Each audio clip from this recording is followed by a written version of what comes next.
Okay, hello everyone. Welcome back to Parasha Insights with a focus on Midrash. We're going to be taking what I think will be a focused, perhaps a more concentrated look today.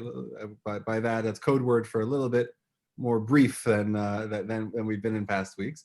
But taking a look at our Torah portion, Parasha Tetzave, which the bulk has to do with the role of the Kohanim and with the clothing that the Kohanim would wear while they were doing the service, and begins with the mitzvah of the menorah, of the nair, of the candles that were kindled in the tabernacle. But let's take a look together at that first verse and at some of the commentaries that are going to focus on that verse.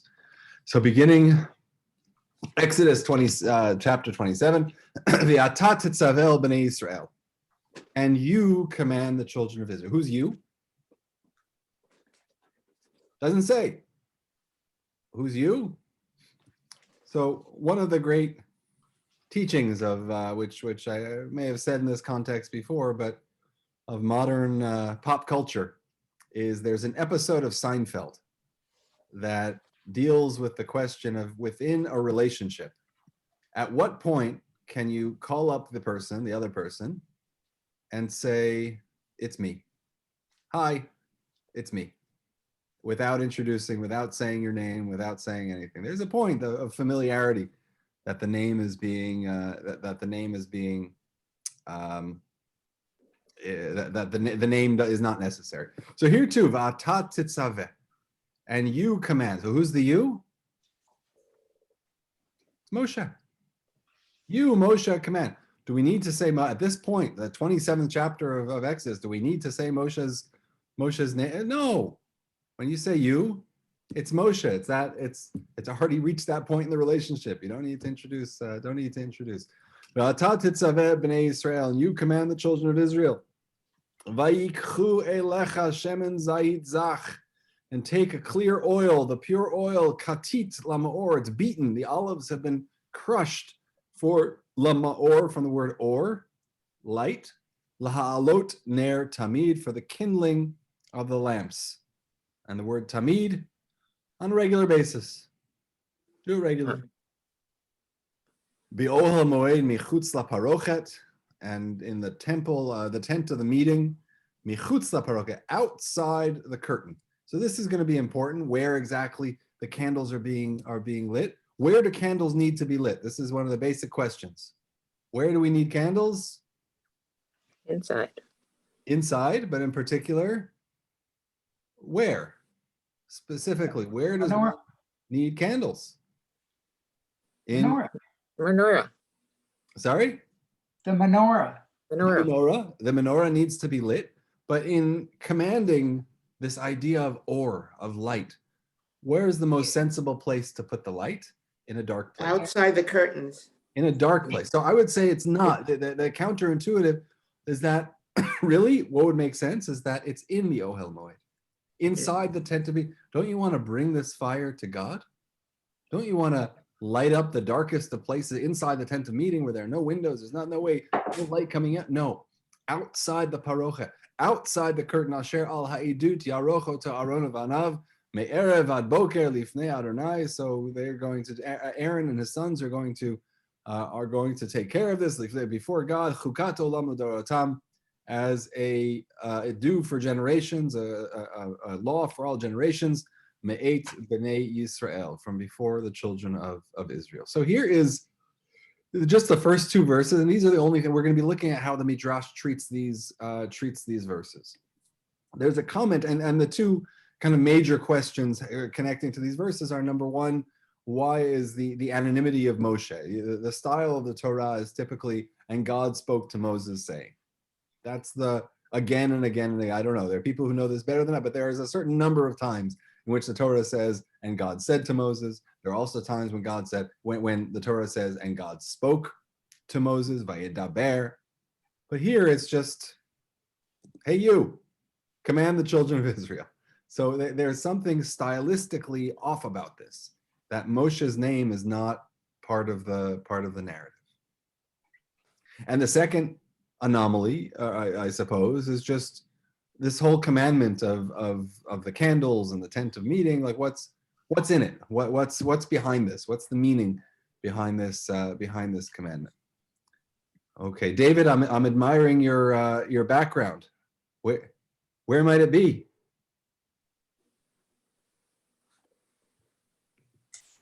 Just a Zoom background. I'm back in town. You're back in my okay. Well, bruchim habayim. Welcome back. Thank you. And you were missed, but nice to have you. Thank you. Okay, so we won't be jealous of a Zoom background. Okay, V'ata Tetzave. So the Torah Ha'aruch points out V'ata Tetzave, and you command. So he says in Hebrew, Lo hiskir kan Moshe b'shem. Why he doesn't mention Moses by name? Why? Al shem sha'amar macheni na misifrecha. Because Moshe said these words, macheni na misifrecha, erase me from your book. If you remember the golden calf, and God is about to punish them, and Moshe is pleading and saying, God, don't punish the people. And if you do punish them, and God says, I'll let you live and I'm going to punish them. No, Moshe says, if you punish them, take me out of your book. Macheni na misifrecha, erase me from your book. And so, but wait a second. Moshe said that was a condition. Moshe said, if you punish them, or if you do away with the children of Israel, if you punish them, then take me out of your book. But God didn't punish them, and the word didn't erase that. God punished them, but God didn't decimate the people like God was saying. So the condition worked. The ultimatum worked, right? Moshe said, I don't want to be part of this story. If the people I'm supposed to lead are not part of it, then I don't want to be part of it either. So why then are we holding Moshe accountable for words that should never have been fulfilled? The first part of the condition wasn't fulfilled. So the Torah explains, Ki kilat chacham, because the curse of a wise person, afilu al tanai hi ba'a. Even if it's said on condition, al tanai, hi ba'a. It comes, it arrives, it reaches. And this is just one more way of saying, the Talmud and the Midrash have 100 ways of saying this. Words are never lost. Words are never lost. Whatever a person says, in particular a chacham, it's going to come true. So be careful with what you say. That's the kilat chacham. The curse of a wise person comes true, even when it's made in conditional, even if it's not meant that way, it's going to come true. V'yesh mefarshim, and there are those who explain, lefi sheratzal etzavot al inyan habegadim la'aharon.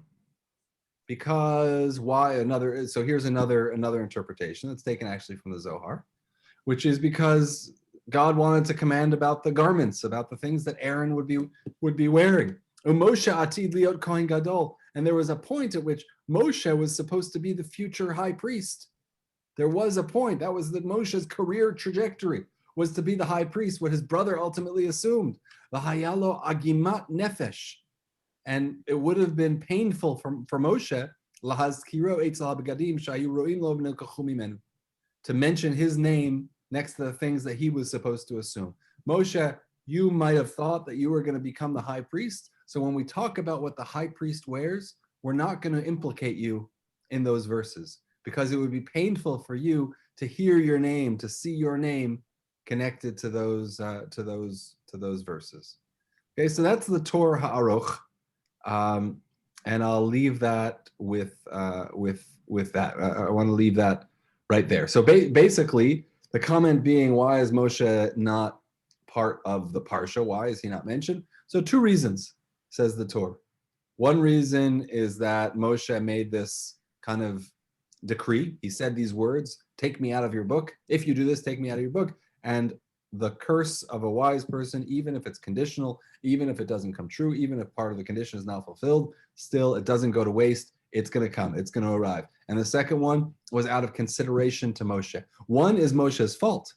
The other one is out of consideration to Moshe, so as not to pain him, so as not to make him feel that he's missing out on something putting him within the context of a conversation that ultimately doesn't relate to him. It relates to his brother, to Aharon. Any thoughts on?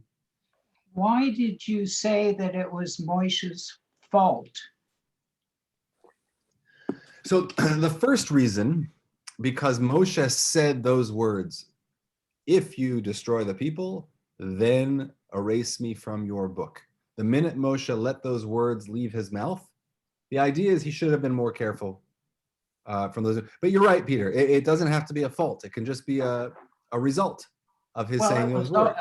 Also a strong conviction, I would say even an ethical conviction on the part of Moshe. What meaning? What? Why an ethical? Meaning that he felt that the punishment was not consistent with the context and the situation, and he was resisting it.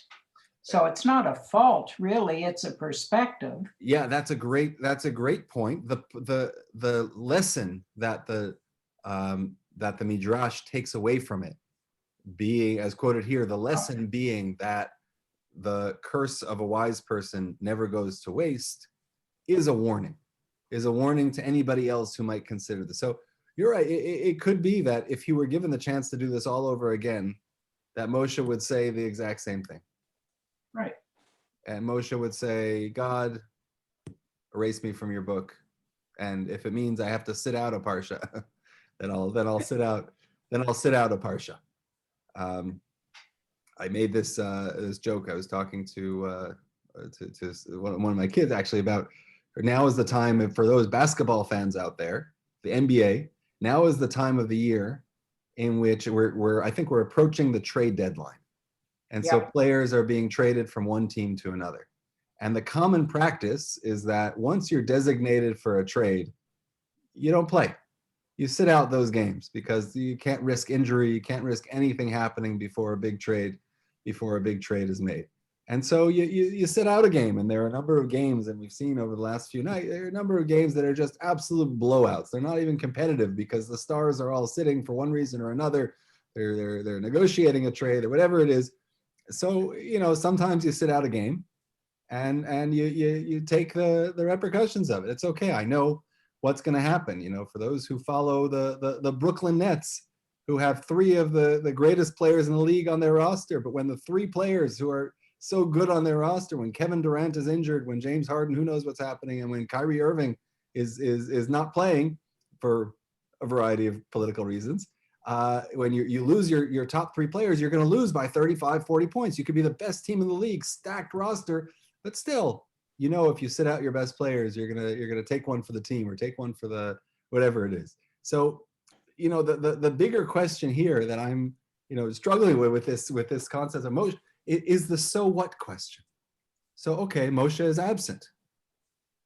Oh, okay, so what?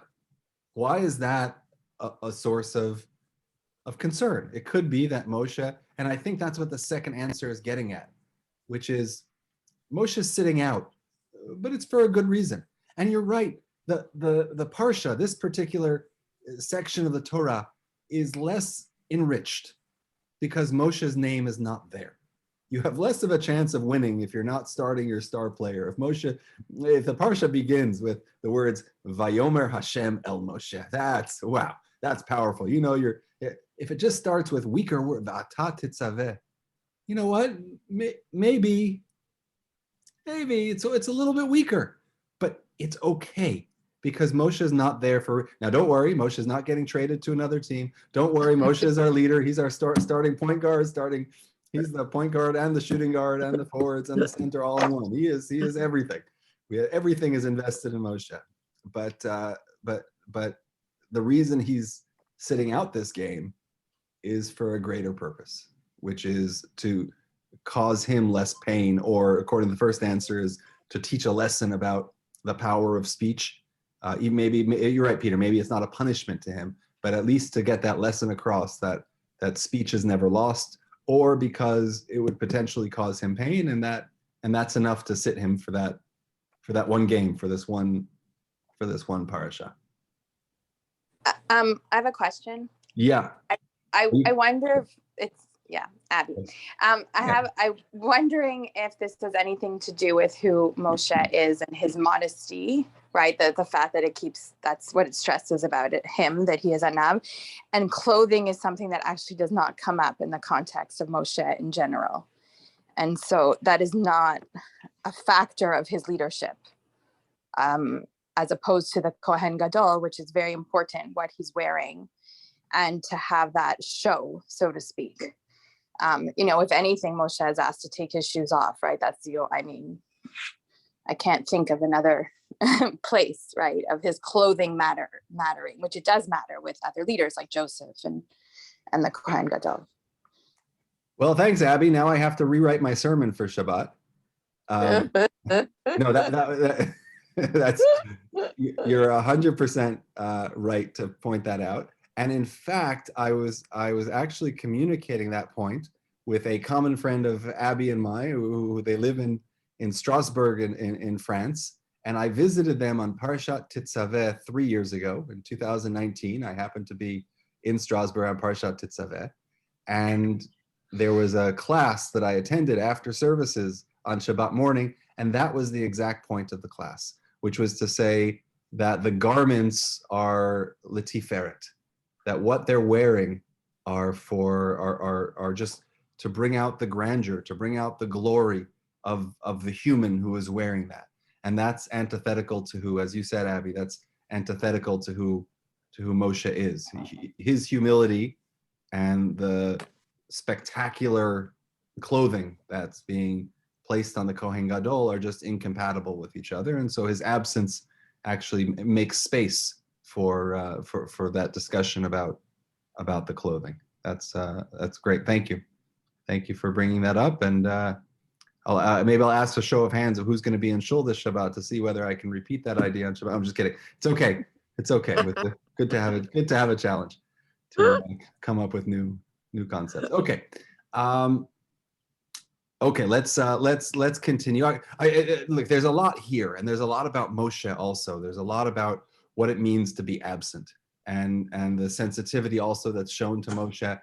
Part of me wants to say to the second answer, right? The second answer, which talks about Moshe being sensitive to Moshe because he had his own ambitions to wear those clothes, that clothing, and maybe not putting him as part of that conversation, as being sensitive to him. So part of me is saying, okay, Moshe, you're the leader, you're the big boy, just kind of it's a dated gendered term, but man up, right? But Moshe, you'll figure it out. You're a big boy. You can be part of this conversation and realize that your brother is going to, but there's a deeper point about sensitivity here. And even if Moshe would be able to accommodate that, even if Moshe would be able to manage it, but still the great sensitivity that's being shown by the Torah, by Hashem to Moshe, by keeping him out of that, sometimes that omission is for Moshe's benefit also.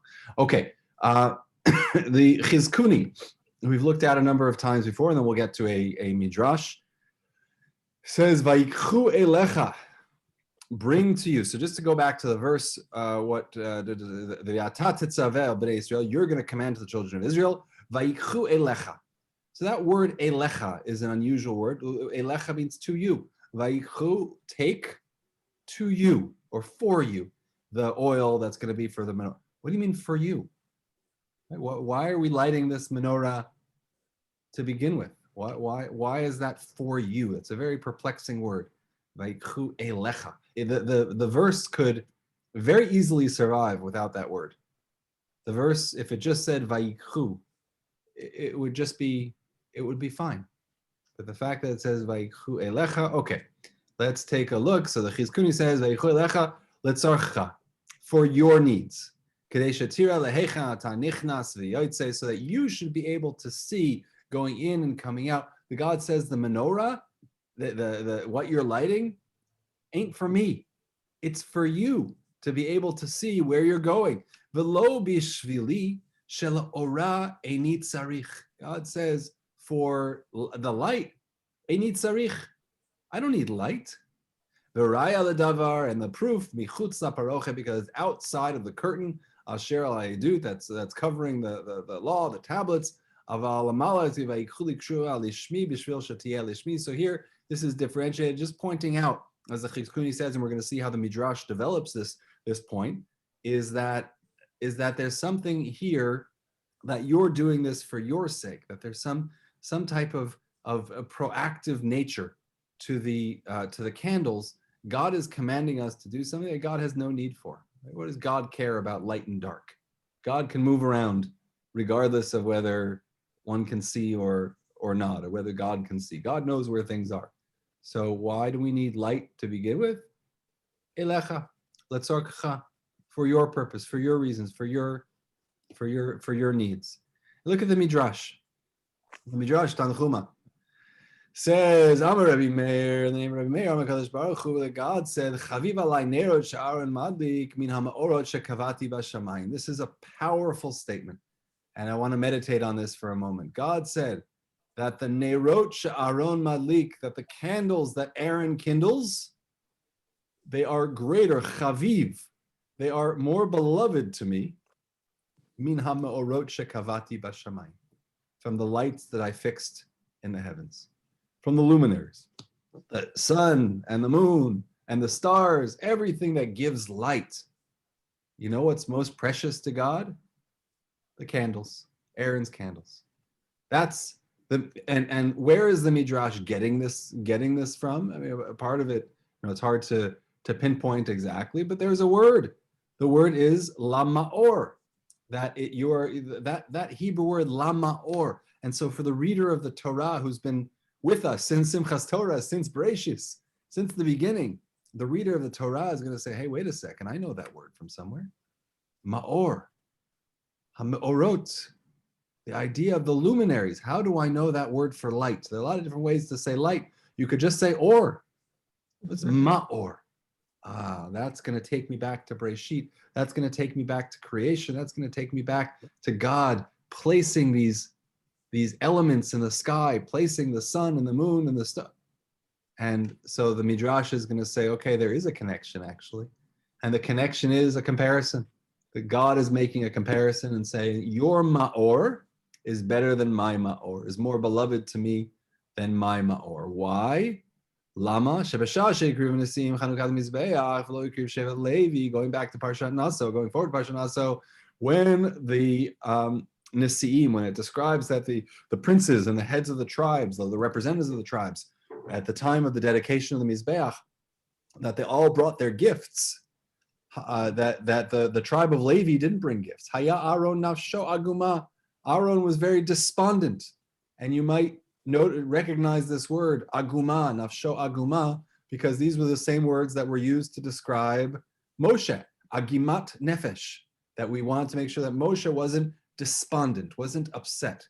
The idea, of course, the word nefesh meaning the soul, and the agmat nefesh, or it has to do with just being down, the soul being downtrodden, being made to feel inferior. And so the same word is being used here, but not for Moshe. It's a very sensitive family. Moshe want to make sure he's not going to feel too bad. Aaron felt bad because he couldn't participate as a member of the tribe of Levi. He could not participate. The tribe of Levi was not invited to offer their gifts at the time of the dedication of the sacrifice. So God said, when God saw that Aaron was so despondent, Amar kol hanisim hikrivu b'chanukat mizbeach va'ani lo hayali chelek b'korbanos. So Aaron said, I'm sorry, not God said. Aaron said, everyone else got to take part. I did not get to take part. Right? This is reminiscent a little. I'm hearing my own children talking here. It's not fair. They got to do this. Why didn't I get to do this? It's just not fair. Amar lo HaKadosh Baruch Hu. So God said to Aaron, Chayecha, which is just a way of making almost an oath, or by your life, or making a declarative statement. Kol hashvatim hikrivu chanukah achat. Everyone else did this just once. Va'ata la'atzmecha ta'aseh chanukah. But you will perform this special dedication, which will be done each and every day, which will be part of the service. That's going to be michutz la parochet. So they quote the verse, Yarochoto Aaron uvanav. Aaron and his children are going to do this. So the idea that so to go back to the question that the Midrash asks, so therefore what? Why is this more beloved? Why does this backstory of Aaron's feeling bad that he wasn't able to take part and so on and so. Why does that backstory relevant? Why does that make it more beloved to God? Why is the backstory of Aaron feeling left out and God saying, oh, don't worry, I've got something better in store for you? Why does that lead us to this point that the Midrash makes, which is God loves Aaron's candles more than the sun, the moon, and the stars? What do you think?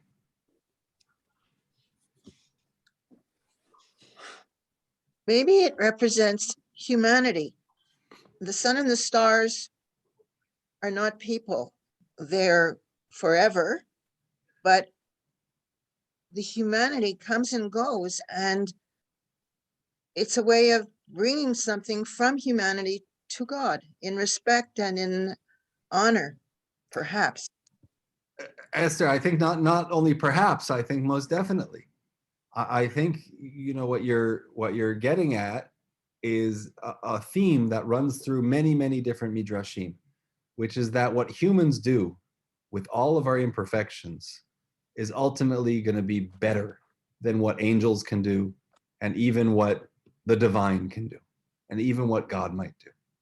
That the human condition and everything working against us, the fact that we're able still to get up every day and light those candles and make that ritual gesture that Aaron is doing, is going to be a more powerful point than God placing, one time also placing the luminaries in the sky. I think there's also the idea that that there was something that it started with that hurt, and with that there was something soulful about Aaron's. I mean, how did Aaron get to the point of lighting the candles?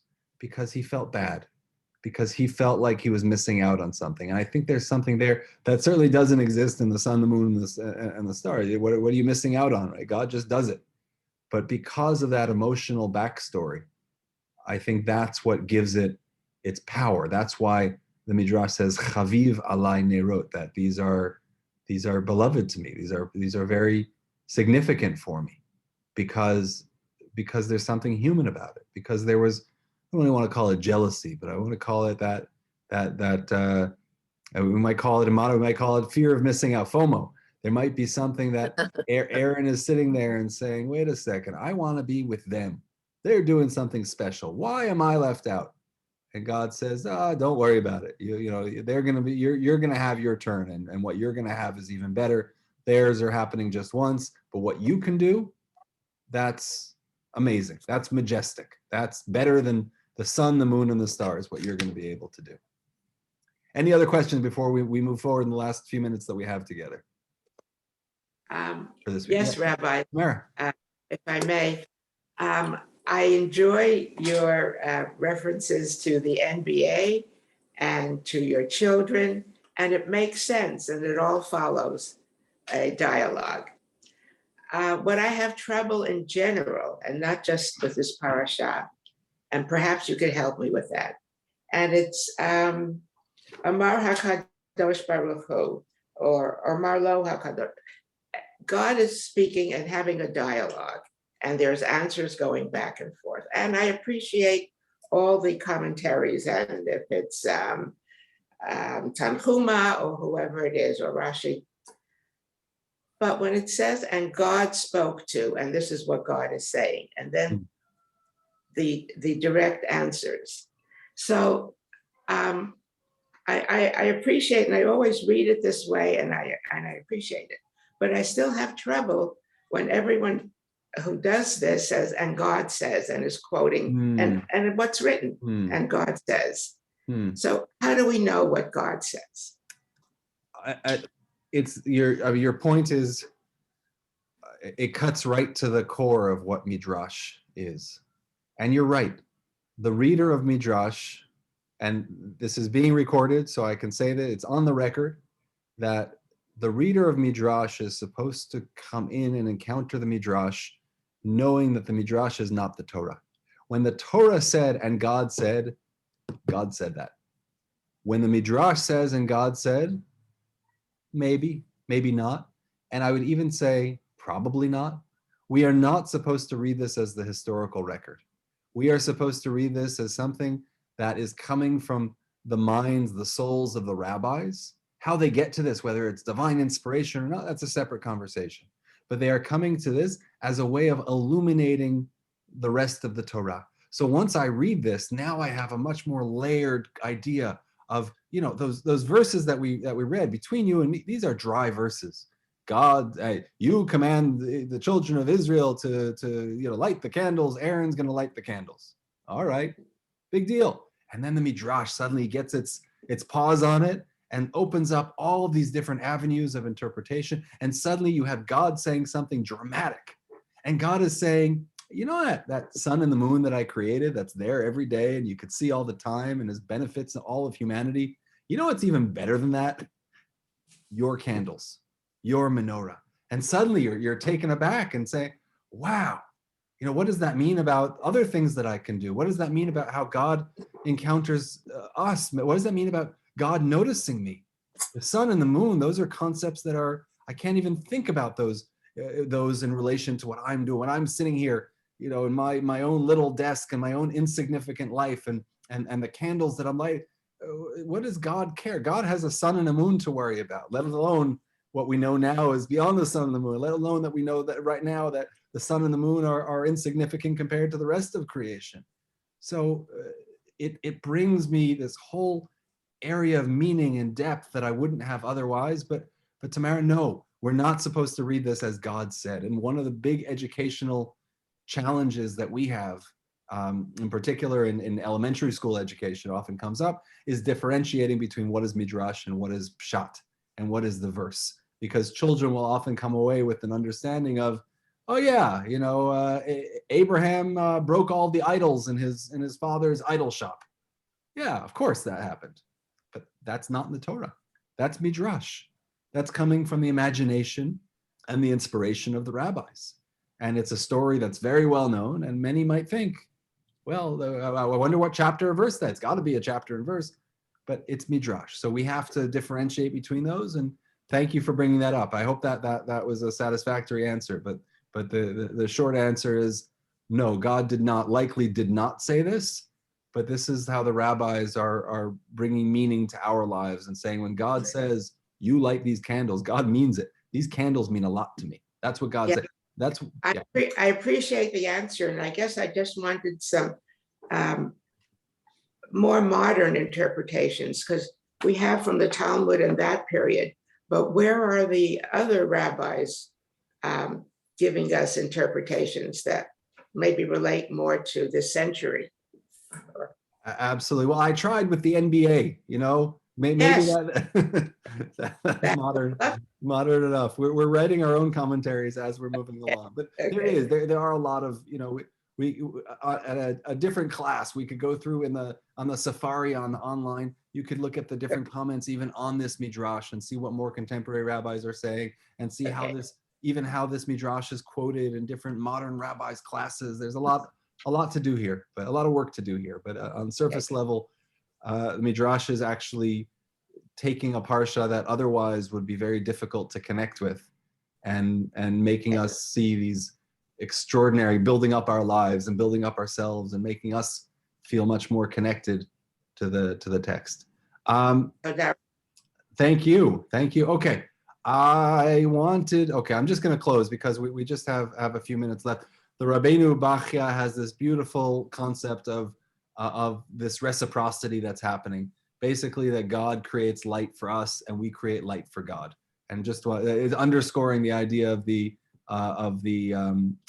Midrash that we just saw, but basically putting it within the context of our relationship with God. And he has a very interesting conclusion here that we'll just read from this bottom line. V'yeh remez l'chanukah. That all of this, the commandment of Aaron and the sons and lighting the candles, is a remez, is a hint to Chanukah. Shel nerot chashmonai. That actually, when we're talking about you're going to do this for all generations, what do you mean you're going to do it for all generations? Wasn't the temple destroyed? No, we have Hanukkah candles, and so he connects this to everything, something that we do.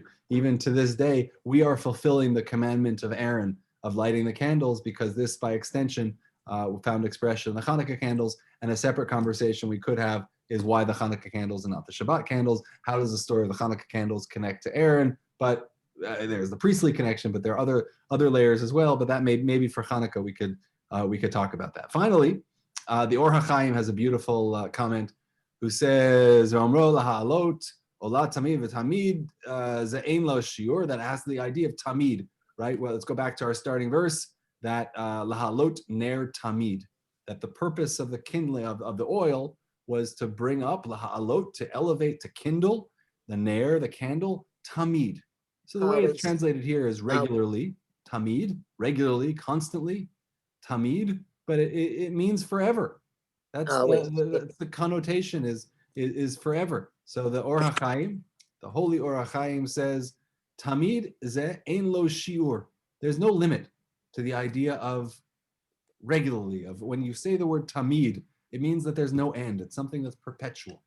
V'lo tashuv l'da'ava od v'haya la Hashem or olam, that this idea of there's darkness and God is bringing light. V'ulai shekiven od lomar lamaor lahalot ner tamid. Maybe when we're talking about this idea of the light, of the illumination, of the kindling of the candles, ki hamaor hagadol Yaleh haner tamid al derech hamron. So he quotes the verse in Isaiah, which says that basically a promise that I will never, here, let's look at the translation of the verse, I will not ever again give your grain to your enemies for food. You will proceed to rise even higher. So the idea being that the translation here, the homiletical meaning is that you're always going to have light.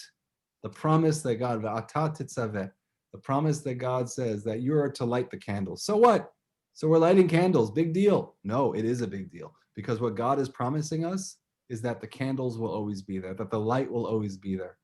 That's what the Or HaChaim, the holy Or HaChaim HaKadosh, is telling us, that the light of the candles may be connected to the comment about Hanukkah before, that the light of the candles will always be in our lives. That word tamid, the verse could have just very easily said, laha'alot ner, to kindle a light.